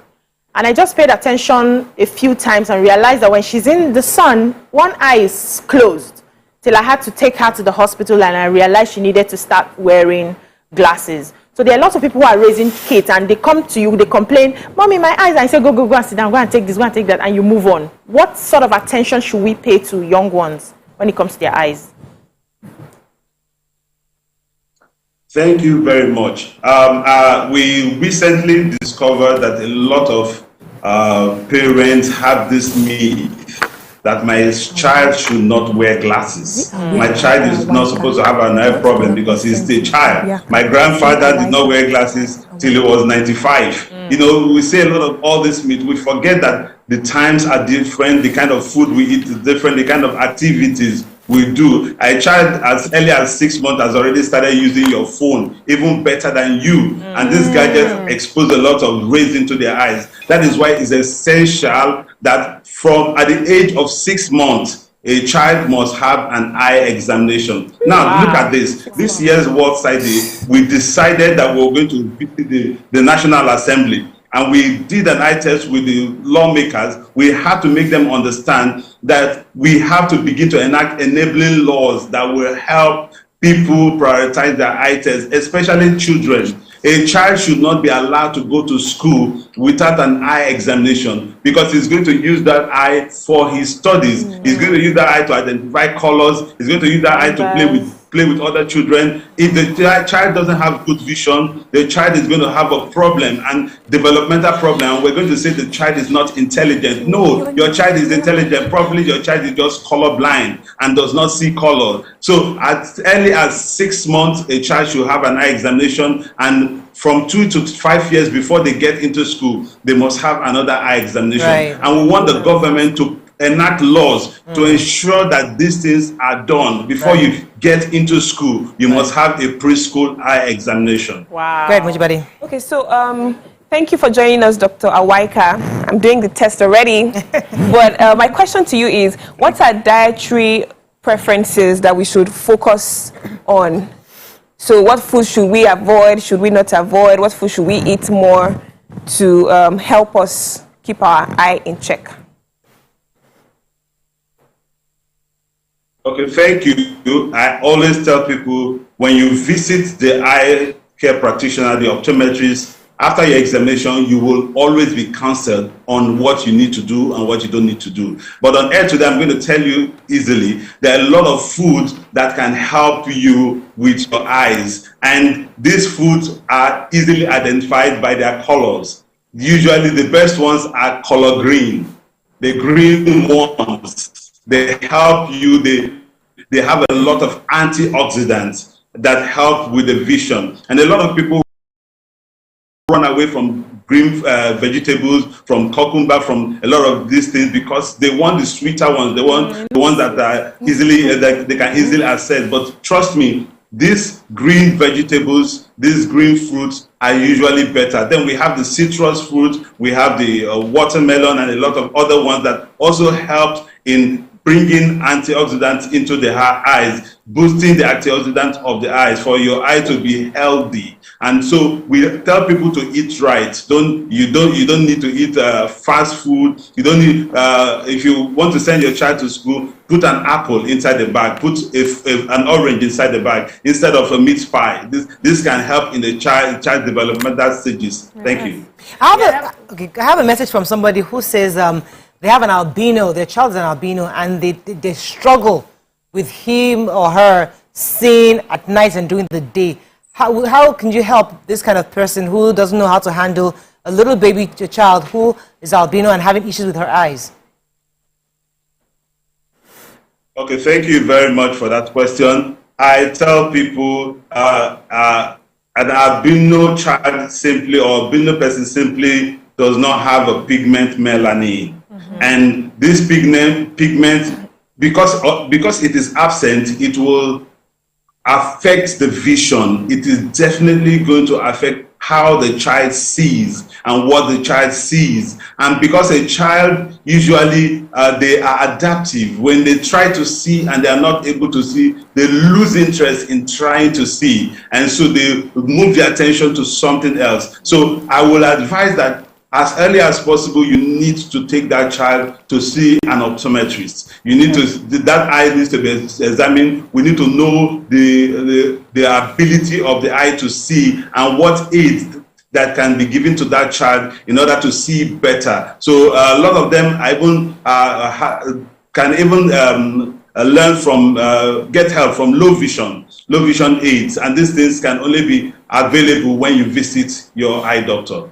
Okay, doctor, you know that many times we have some of these centers in different malls or around the street corners, and many times it seems as if people, they're so quick to just recommend glasses. So I want to know, who is an ophthalmologist, who is an optometrist, who do you see first, who is supposed to diagnose if you truly need glasses, and not that you end up with someone that just wants to sell his glasses? Okay, thank you very much. I said earlier on, the optometrist is the primary eye care provider. They are the people you need to see first. Okay. It's the doctor that will examine your eye, will examine the systemic part of your eye, in the back of your eye, and everything that concerns your eye. And the optometrist will tell you the result of that examination. If it is a refractive error, then that is only when you need glasses. If you don't have a refractive error, you will not be asked to use glasses. Some people don't have refractive error, but they have problem with reading from their system. They have problem with rays of light when they drive. Those people can also be given glasses with some special effect on the glasses to help them divert the rays of light while driving. So it is not every eye clinic you enter that they give you glasses. No, you must have the need for the glasses. So you have to have that optometrist explain to you why you need the glasses. And I tell people, the secondary providers are the ophthalmologists. So when the optometrist is done seeing you and you need further examination, the optometrist can now refer you to an ophthalmologist who is also licensed to do surgery on your eyes. The optometrist cannot perform major surgeries except some little minor ones. So the ophthalmologist will now take care of your glaucoma or your cataract or any of the major retinal surgeries. Okay, doctor, is there any tip you And then there's also a confusing part. Is there any tip Yes, you would there's give also a to... confusing part. A lot of people call the optometrists opticians. The optometrists are not opticians. The optometrists are doctors. Opticians are like pharmacists. They dispense the lenses. So don't you go and see an optician to do an examination for you. Make sure you see an optometrist. They have to sell market. So, doctor, is there any tip you can give to people who are always on the computers? Some of us have to read all the time. Is there any way we can, help ourselves so that our eyes don't begin to degenerate? Thank you very much. I always give this to people that use visual display unit, computer systems, and all that. There's what we call a 20-20 rule. So that means for every 20 minutes you look at the computer, you have to look away to something far, to a distant object for 20 seconds. Wow. That way your eye muscles are active. They are exercising. I need you to understand that just as you have muscles in your body, you also have muscles in your eyes. Just as the muscles in your body will tell you to stand up and walk around and move around. If I sit for too long, my wristwatch will tell me it's time to move. That is the same thing. The muscles of your eyes also need to be exercised, so they don't need to stay in one position for a long time. Wow. So I'm just hearing after every 20 minutes of looking at the system, always look away for 20 seconds. Wow. Oh, fantastic. I So, think that's like- a fantastic tip. Like, for parents. keep a timer. Yeah, my kids can stay hours. I was going to say the final question before I wrap up, because Yes, you can set it on your system. Yeah, timer. so people always are scared of glasses because they feel that when you wear glasses, you're now old. You end up, you're old. In fact, you end up You being can't blind. stop. When you get to 80, 90, you'll be blind. You're already wearing glasses at this stage. Yeah, and then your eyes have become both. sunken. Yeah, so that's why people don't want to wear glasses. And is that still a fact, or has that been taken by new facts? Okay, glasses are necessary when you have refractive error, or when you need to protect yourself from rays of light or from the sunlight. If you don't have any of this, you would not be recommended. You will not have the optometrist recommend glasses to you. But I tell people, glasses is not a death sentence. It's not something bad. I wear glasses. You can see my glasses. It's not something bad. It's something that will help you see better, especially in children. Your eyes are not fully developed at birth.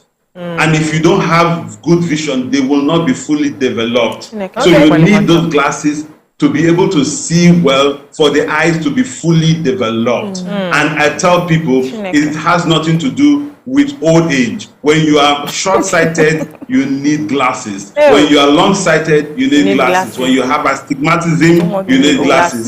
Then when you have presbyopia, which is the one that has to do with age, you also need glasses. So they are all called refractive errors. And I want to tell you, refractive error is the #1 cause of visual impairment in the world. A lot of people, instead of glasses, they have gone to blind school. Their parents have taken to them. I saw one somewhere in Jos. She was in the blind school, and really what she needed was glasses. Can you imagine? Hi. All right, thank you so much, sir. It was a pleasure having you on the show. Thank you, I sir. think we learned quite a few things Thank from you. you. Thank you. So don't go and see an optician. Those guys that are selling markets, don't go and see an optician. You must buy glasses for optometrist Don't see those ones. We are working very well with the Optometrists and Dispensing Optician Registration Board of Nigeria to eradicate quacks off our roads. And they are working tirelessly day and night. All right, that's all we can take on the show this morning. Hope you learned a few things as we have. See you tomorrow. Bye for now.